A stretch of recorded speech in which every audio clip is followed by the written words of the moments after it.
A mother's love is unexplainable. They care for you, feed you, clothe you, and they dream of a happy future for you. But some mothers are different. Christina Riggs was different. She was pure evil. Hello and welcome to Coffee and Crime. So grab some coffee and let's talk some crime.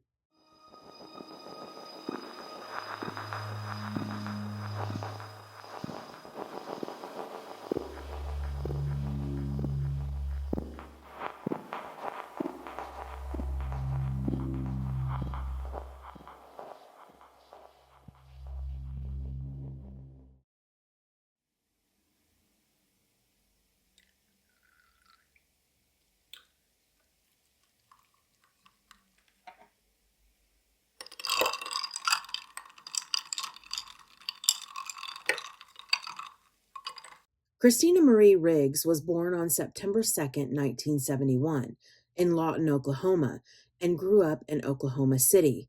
She spoke about her childhood as being filled with abuse, which turned her to using drugs, alcohol, and tobacco at the young age of 14. She became pregnant at 16 and would place the child up for adoption. She would then finish high school and become a licensed practical nurse, working in the home health care field at a Veterans Administration hospital. In 1991, Christina became pregnant for the second time with her son Justin, who would be born on June 7th, 1992. Justin's father was not involved in his son's life. However, while Christina was pregnant with him, she began dating John Riggs. The couple moved in together and would have a daughter, Shelby, born on December 1st, 1994.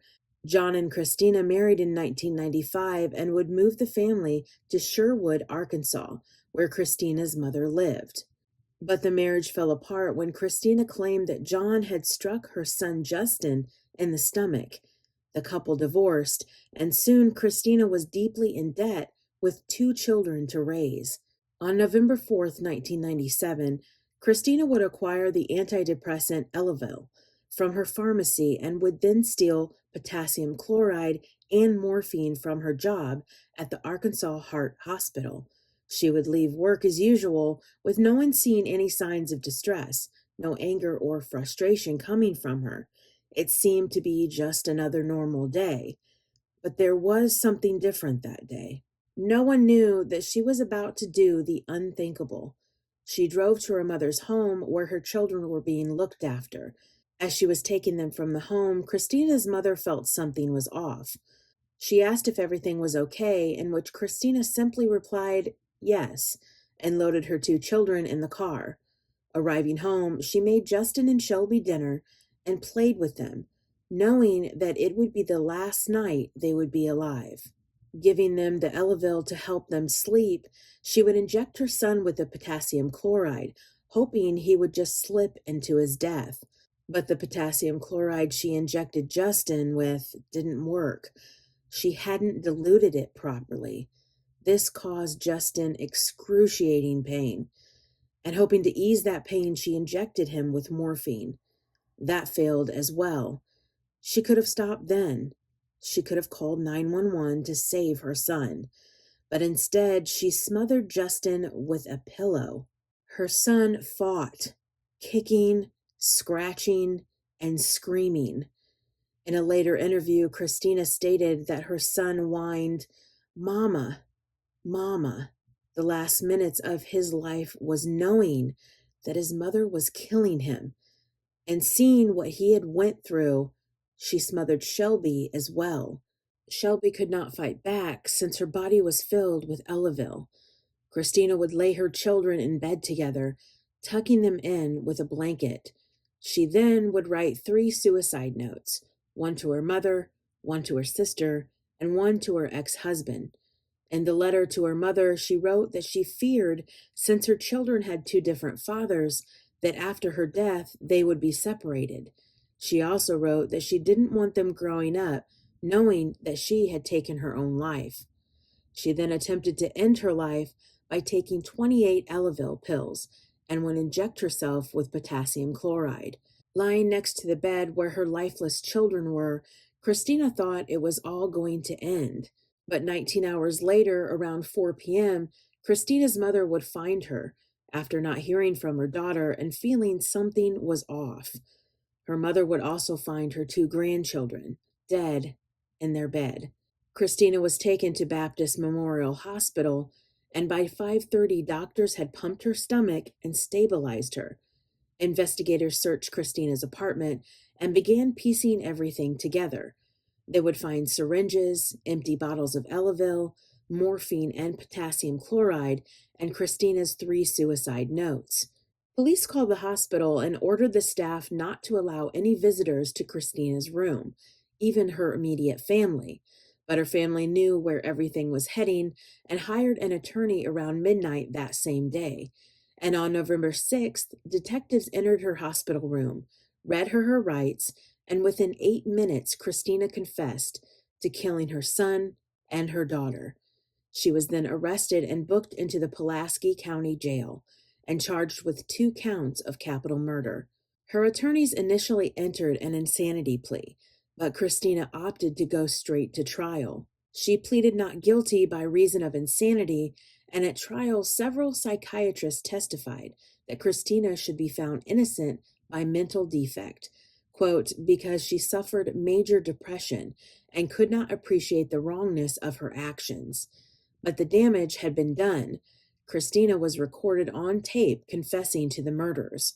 Prosecutors also claimed that Christina had seen her children as burdens. They accused her of locking her children in the apartment while she would go out drinking and singing karaoke. The 7-women, 5-man jury would deliberate for only 55 minutes before finding her guilty on June 30th, 1998.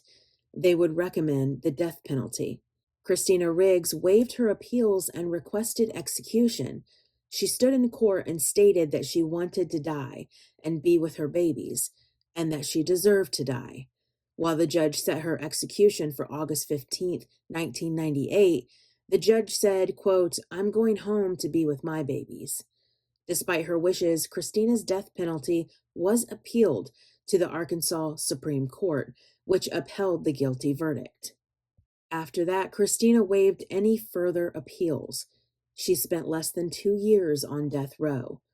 Christina was housed at the McPherson unit of the Arkansas Department of Correction in Newport. And on May 2nd, 2000, Christina was transported to the death chamber at the Cummings unit for her execution. Her last meal consisted of a supreme pizza, a salad, pickled okra, strawberry shortcake for dessert, and a cherry limeade to drink. On the day of her execution, Christina was strapped to the gurney. It took 15 minutes to find a suitable vein for the injection. She sat calmly while they worked. She was asked if she wanted to say anything, and she said this: "There are no words to express how sorry I am for taking the lives of my babies. There's no way to make up for or erase the pain I've caused to everyone who knew and loved them. Now I can be with my babies, just as I always intended." 1 minute after the lethal injection began, Christina Riggs whispered, "I love you, my babies." She was pronounced dead at 9:28 p.m. Christina Riggs was lethally injected with potassium chloride, the same poison she injected into her own son. She was the first woman to be executed in Arkansas since 1845, as well as the youngest woman to be executed in the modern U.S. history. Christina Riggs was just 28 years old. In a cemetery in Coweta, Oklahoma, sits a heart-shaped headstone reading, "Our Darling Children," below a carved illustration of a guardian angel watching over 2 children as they cross over a bridge.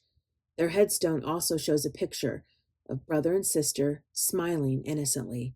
Placed on and around their graves are small mementos. There are matchbox cars, a toy plane, 2 praying angels, a stone figurine of Winnie the Pooh, and another Winnie the Pooh figurine that sits above Shelby's name. Mementos of a childhood that is forever lost. Christina is buried next to her children that she murdered. Her headstone reads, "Now you have peace, my daughter," below a carved angel, and features roses bordering her name, birth date, and death date.